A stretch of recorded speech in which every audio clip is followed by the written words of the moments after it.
This is Scott Pilgrim's precious little life. Scott, if your life had a face, I would punch it. Yeah. Wait, what? What if video game rules were applied to real life? That's what Scott Pilgrim graphic novel series attempted to answer. The popular series, created by Brian Lee O'Malley, follows 23-year-old slacker Scott Pilgrim as he thinks he found his one true love, Ramona Flowers. But in order to date her, he must defeat her 7 evil exes. Through his battles and his complicated relationship, Scott will mature and know what it takes to be an adult. Since after the release of the first volume, Edgar Wright, the director of Shaun of the Dead and Hot Fuzz, has been working on this story on the big screen. The last volume was released just a couple of weeks before the movie came out. I have to admit right off the bat, you'll probably have to be born between 1975 and 1995 to fully appreciate this movie. There are so many references that I wouldn't have even gotten if I weren't such an 8-bit and 16-bit video game junkie in my youth. The movie was perfectly cast. I sort of questioned the casting of Cera in my mind, but he really embodies Pilgrim. In fact, many complain about Cera playing the same role, similar to Bill Murray back in the 80s, and his performance actually seemed much more real, which is kind of odd saying since we're talking about a movie that follows video game rules. Mary Elizabeth Winstead does very well for the difficult portrayal of Ramona Flowers. She's such a difficult person to read in the comics, it's hard to imagine how she'd be portrayed in a movie. But her performance felt right.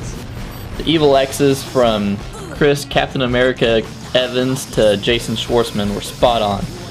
Brandon Superman Routh took me by surprise with his hilarious portrayal of vegan ex-boyfriend number 3, Todd Ingram. I just like you, capiche? Tell it to the cleaning lady on Monday. What? Because you'll be dust by Monday. Because you'll be pulverized in 2 seconds. And the cleaning lady, she cleans up dust. She dusts. Scott Pilgrim vs. the World was bursting at the seams with energy and was very fast-paced.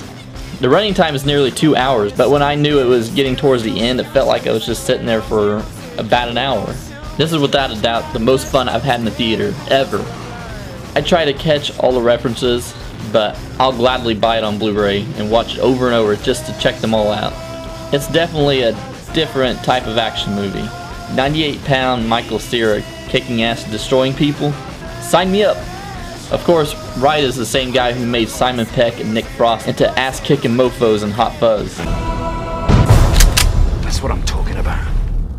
The movie follows the comic quite closely, almost word for word until the fight with Evil X number 3. There's nothing wrong with this at all since all the changes were great anyway. 2 different mediums. If you like the movie, then check out the graphic novels to see more about the characters and see the story expanded. But it's not a required read. This movie is the best possible adaptation for this material. Overall grade, A+. I was skeptical about a movie upping Inception this soon, but this might be it for me. Scott Pilgrim edges it out to become my favorite film of 2010 so far. There's absolutely nothing I can find bad about this movie. I'm racking my brain right now to find one negative thing, and I just can't think of one unless you absolutely despise originality and fun.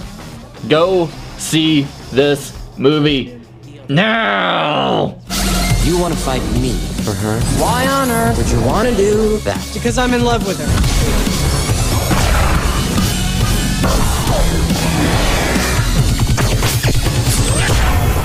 That was epic.